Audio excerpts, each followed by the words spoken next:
Hey there, YouTube. It's Petey Two Finger. I'm here with my wife.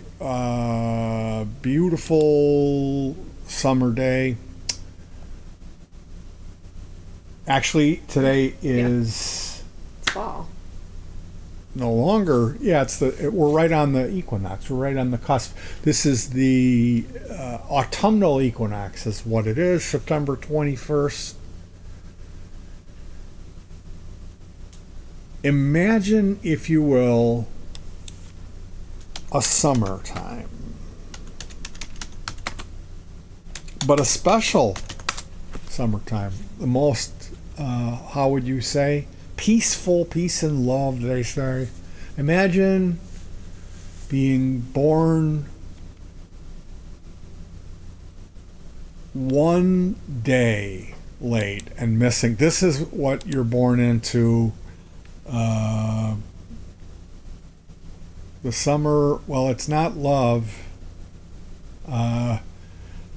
Yeah, that's my life. Wah, wah, wah, wah. This is my joke. We did have a look at this. What's going on here? Little Lord Fentanyl. So we canceled the remote. Typically, my wife and I will do this thing where we go out into the wilderness, although it's really not very wild, and we play our music. The forecast this week went from, initially it was like, oh, there might be some scattered showers, and then it was like,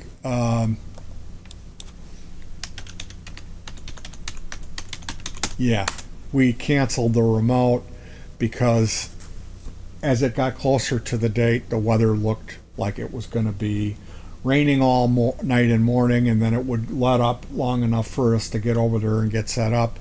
And once we started playing, it would be back to these thunderstorms. And I don't want to be out with the gear, our guitars and our electronic stuff, and get caught, because there was one day when we decided it was a 30% chance.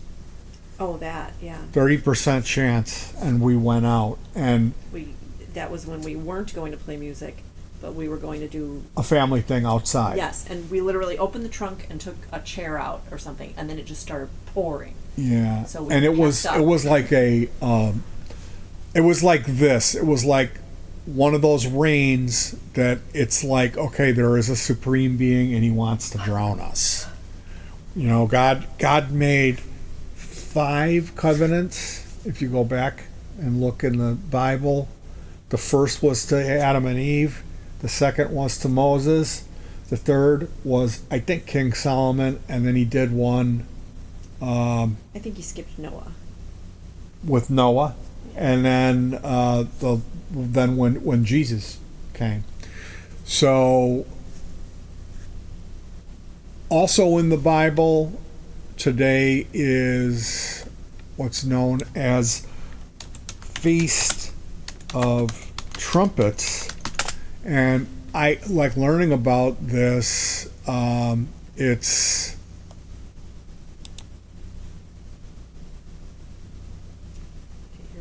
Hit your magnifier.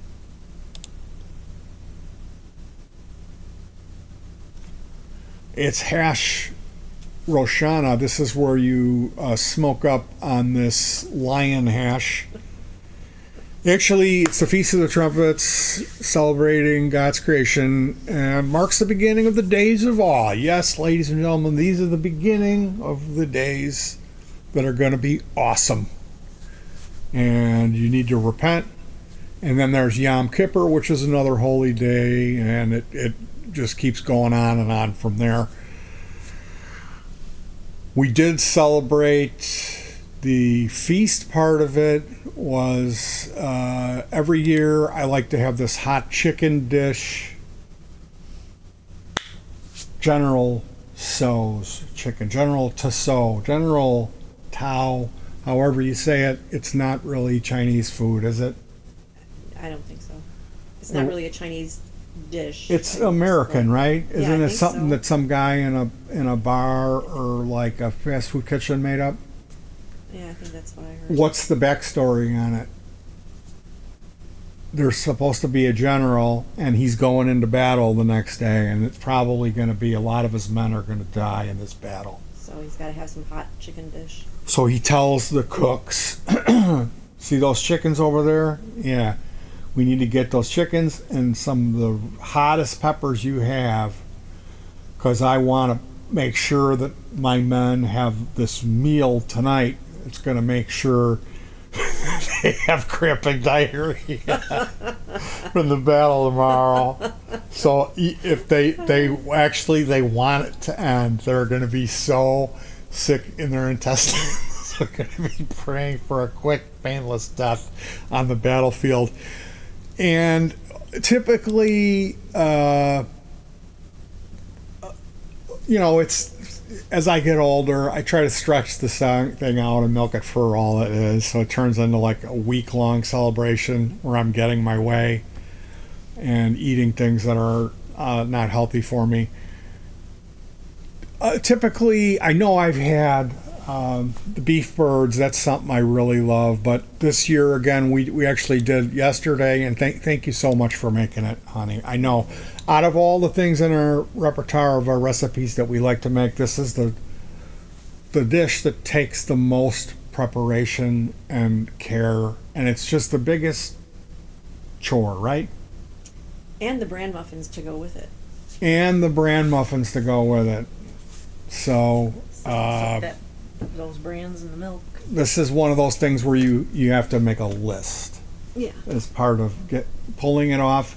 You have to sit down, make a list of things you need to go buy. Things I haven't used in years that I need to get. Yeah. So if you look at recipes, and again, if you've never made this, like we garbage picked a wok that was already seasoned, and that was the beginning of my, oh my goodness, let's use this wok fascination. Now, if you watch people making it on YouTube, and they have these abbreviated cooking videos where it's not like it takes them a whole day and a whole night to get it done. A lot of times they'll just throw a little oil in a clean wok. Ours doesn't look like that. It's seasoned.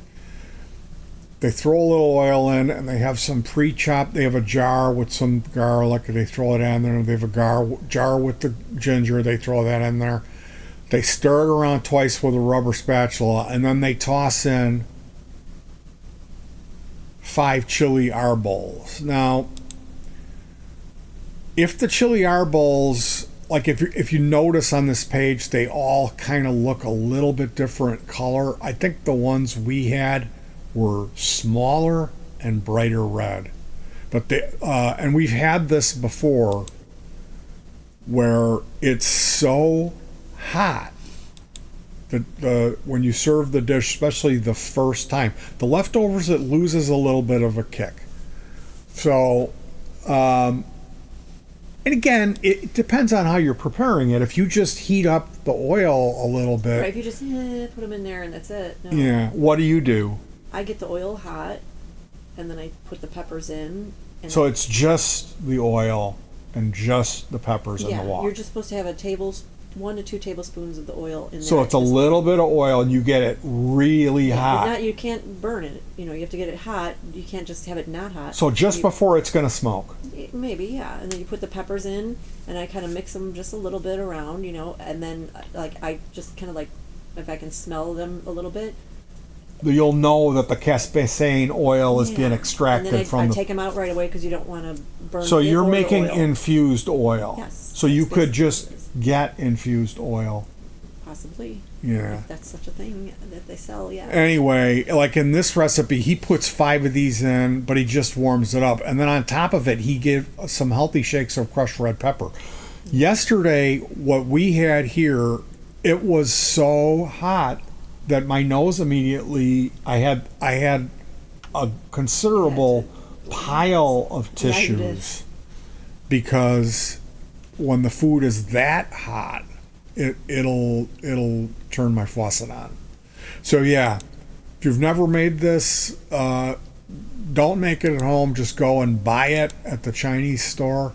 If you do make it at home, you'll notice that the way that we make it, it's different. It's like it's really rich and really flavorful. I love the way ours comes out. It's really an intense, and it's supposed to be like kick your butt hot.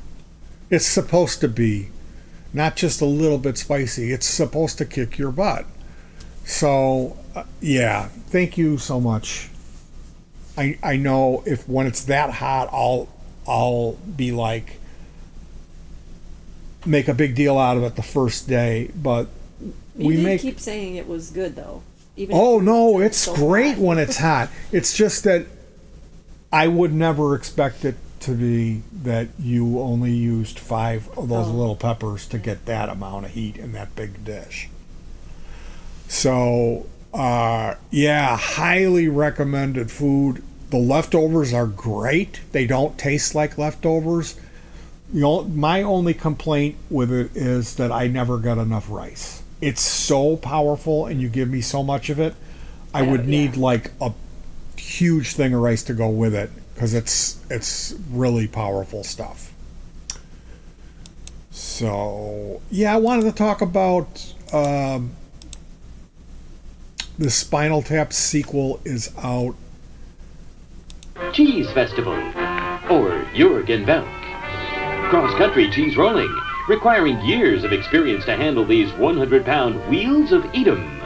The 4-century history of this challenging spectacle has seen only one serious accident, when a spectator was fatally crushed by a runaway Gouda. There are displays of amazing artistic skill, like cheese blowing. And just for laughs, an answer to the age-old question, are you putting cheese in your pants, or are you just glad to see me? The winner!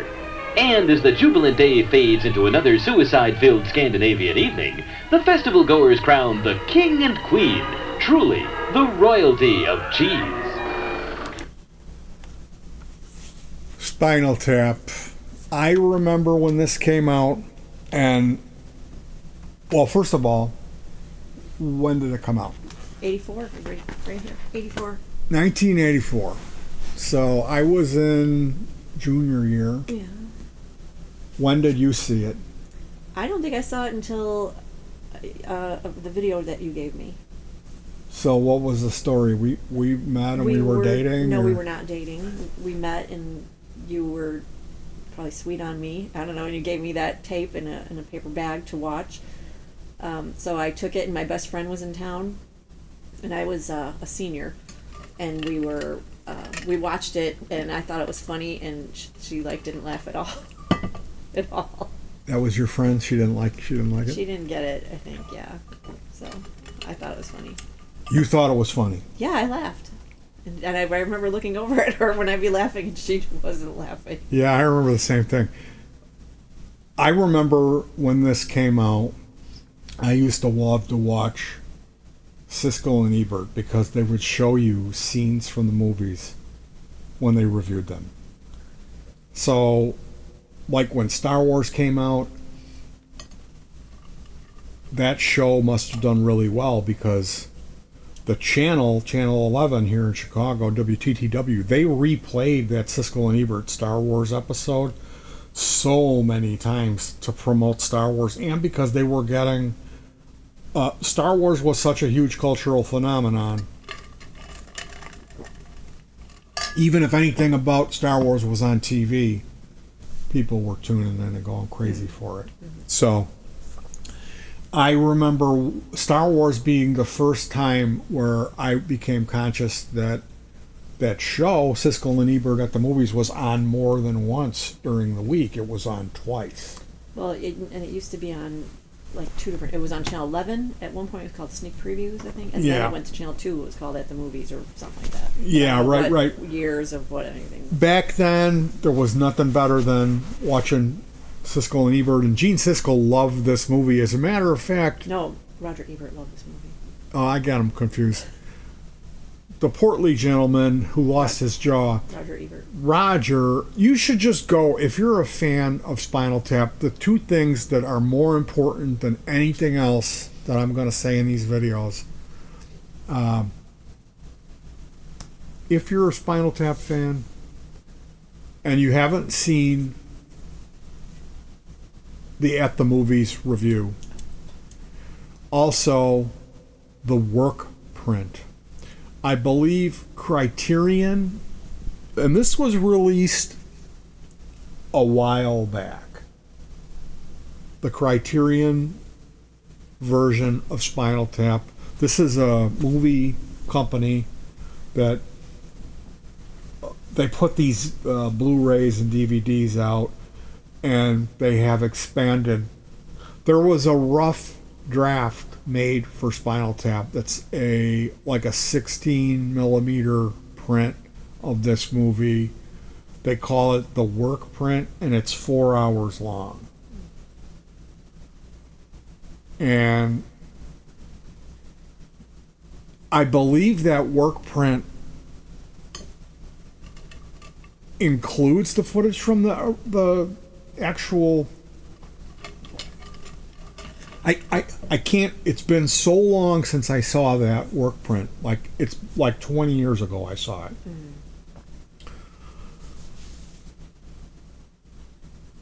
The work print, basically, they shot so much footage for this thing. It's 4 hours, and some of the stuff that they cut. Well, actually, if you love the first movie, if you're a fan of Spinal Tap, you do not want to miss that work print. Yes, it's a little bit overwhelming, as it's 4 hours of this stuff. But if you're a fan and you can dole it out in over multiple sittings, especially, there is stuff in that work print that's worth your time. And I mean, if you're a fan of something and you already memorized a bunch of the lines from it and think how hip and how funny it was, that, like, to me, this was like a monumental movie. When it came out at this time, the way that I remember it was only coke dealers and cops had VCRs. They didn't have a Blockbuster video rental store on every corner, and if they did have a video rental store, it was a small mom and pop thing that had just like the new releases and then some adult movies in the back. That's what I remember. So if you wanted to find something like independent film or a documentary, good luck with that. If you were going to find a music video, well, there was Video Beat on Clark Street. You had to go to the city, and they had them in there. But you couldn't find any of the music or documentary films or foreign films at any of the existing video stores. So the point that I'm making is, when this came out, I realized I had to go to the movie theater. Like, how am I gonna get into this R-rated movie as a little kid? I have to see this, because there was no option to go to Blockbuster and rent the VHS. Right, you had to go to the show. Yeah, you had to go to the movie. So, well, I mean, I was 16. I was 16. So you can imagine when this came out, it was basically like a Saturday Night Live sketch about a metal band, and they were like doing the accents, and the live stuff looked like it was really live, like they were really playing. You know, as a kid, to me, being a musician type, this was like, I had to go to the movie theater. There was only 2 movies like that back then when I was a kid. One of them was Pink Floyd The Wall. The only way you could see that was to go to the midnight movie. And if you were a little kid like me, you know, that wasn't happening. No.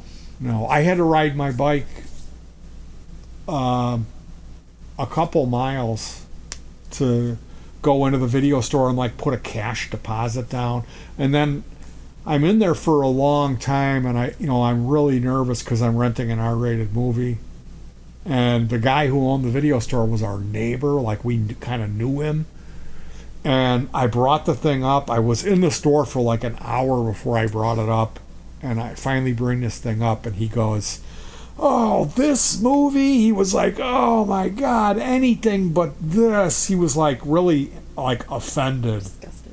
that I would rent it, Pink Floyd The Wall. So you got a brown bag VHS hand delivered to you. That sounds like a pretty good deal to me. Of Spinal Tap. This is Spinal Tap. I can see why you married me. I went on my school. At that time, I went to a tiny private Christian school. It was a Baptist, really strict Southern Baptist school. That you had to sign a contract when you went there that you wouldn't go to the movies, you wouldn't listen to rock and roll music, you wouldn't play cards, you wouldn't go to dances, you couldn't grow your hair long, you had to wear a tie and go to church, and it was a Southern Baptist type of church school that had 27 kids in the entire high school. So there was me and two other boys in my class. Both of those guys are gone. They're both dead. I can't believe I outlived both of them. Like it's unbelievable. Somebody up there likes me. To quote one of the greats. Too much perspective. So they had a junior senior dance. This was the first time they ever did And it. they had a dance. Well, Or was it just okay, a banquet? it was a banquet. Yeah. There was no dancing. You Okay. went, and I had my buddy come pick me up in his mom's car, came to my house and picked me up, and I was like, I have to talk him into taking me to the theater, and it was right down the street from Chicago Ridge Mall. We were on it was, I don't remember where we had the banquet, but it was like over by Players Music, like over by Christ Hospital So on 95th, somewhere in 95th Street. 95th. And I remember being in there eating the I banquet. think They there's had a place called the Martinique in Evergreen Park, maybe. Maybe that was it. Go on. I'm sure that was it. I remember being in there sitting next to my buddy. We had suits on, and I ate like a prime rib or whatever dinner, and like the girls, they all had like powder blue dresses on, and like they were kind of wearing a little bit of makeup, and they were all giggling because normally they weren't allowed to wear makeup, you know. And if they did have makeup on, it wasn't like red lipstick and eyeshadow. It was like maybe a little bit of powder. Sorry. Like they barely had any makeup on, but they thought they were hot shit. And believe me, I couldn't have cared less for any of the girls in that school. Maybe if they would have worn makeup. Okay, go on. Maybe they needed something. Treadmill. Anyway, I remember the same situation that you mentioned where your friend did not laugh the entire time. Well, you have to tell the story that you went. Yeah, okay. After the banquet, I forced this guy. I said, we have to go. He didn't want to go. I had cooked it up that we were going to go to this movie theater right down the street.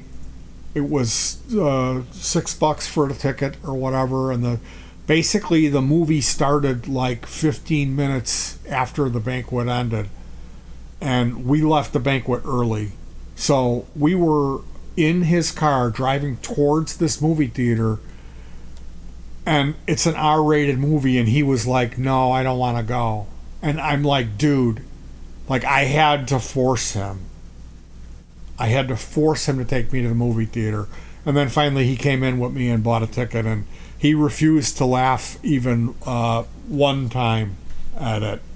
He sat there completely stone straight-faced through the entire movie, and then he was like, okay, let's go. Right when it ended, he was so scared because he had his parents' car, you know. And I remember Spinal Tap being something that was like a sacred comedy, and this is why I wasn't really happy when they came out with the sequel album and didn't make another movie out of it. That second album is actually great. It just took them such a long time to put it out. Like that second album, if it would have come out, like if they would have had it ready and dropped it after the 6 months after the first movie came out, that would have been mind-blowingly great.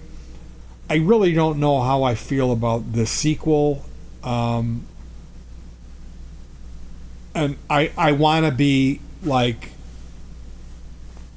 realistic about it, but I also know how good these guys are, and I know how excited I'm going to be to see the sequel.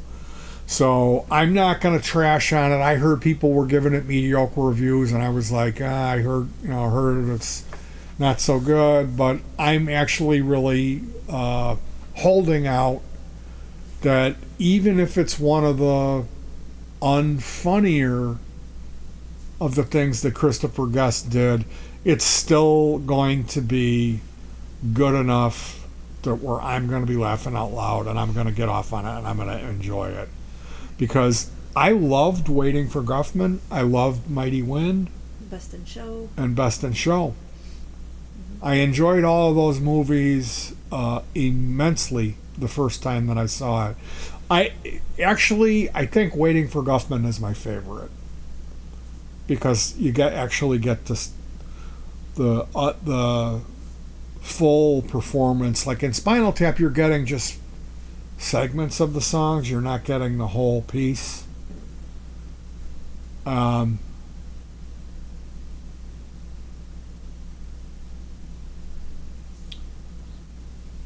Waiting for Guffman, you get to see the entire play performed from start to finish.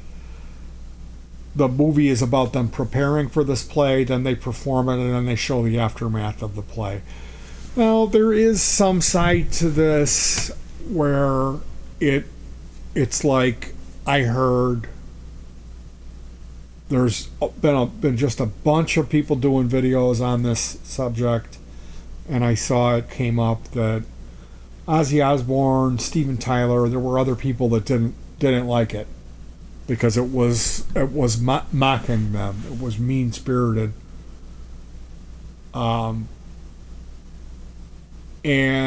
I've seen a couple of videos talking about this aspect of it where it's like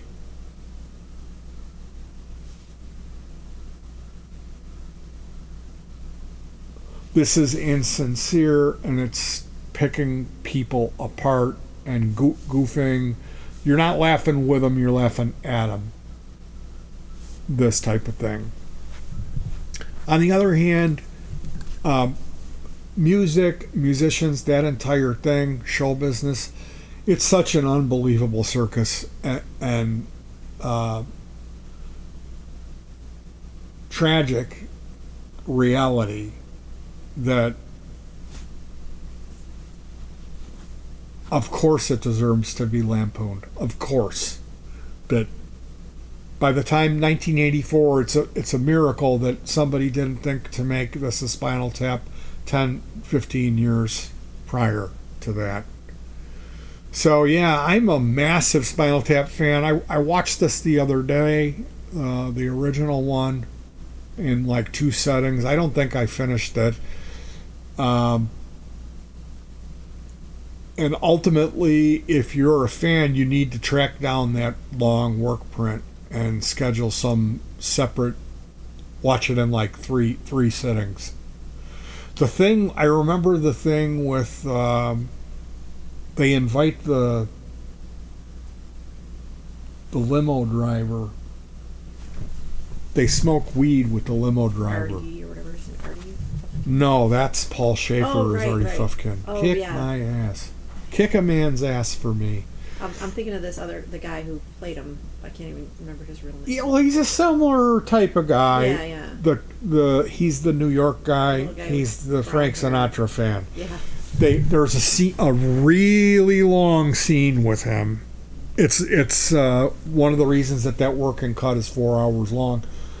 They get him high and he performs.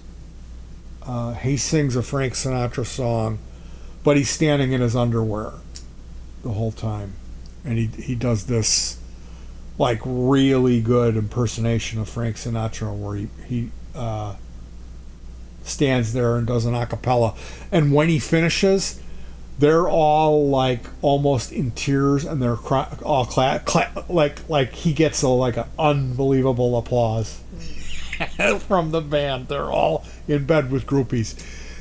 That scene is the longest scene I've ever watched in my life, and it's uncomfortable because the guy's in his underwear. But then the laugh at the end of it, and that's the thing about Spinal Tap is they have some unbelievable comedic timing in it, and it's really cleverly written, and one of the funniest movies, and one of the best movies you'll ever see in your life. So it just kind of was like, what are you doing with this guy for a best friend? I'm glad I found you. All right, guys. Thank you for joining me on this one, making my special day a little bit more special. Hug your pets, and peace.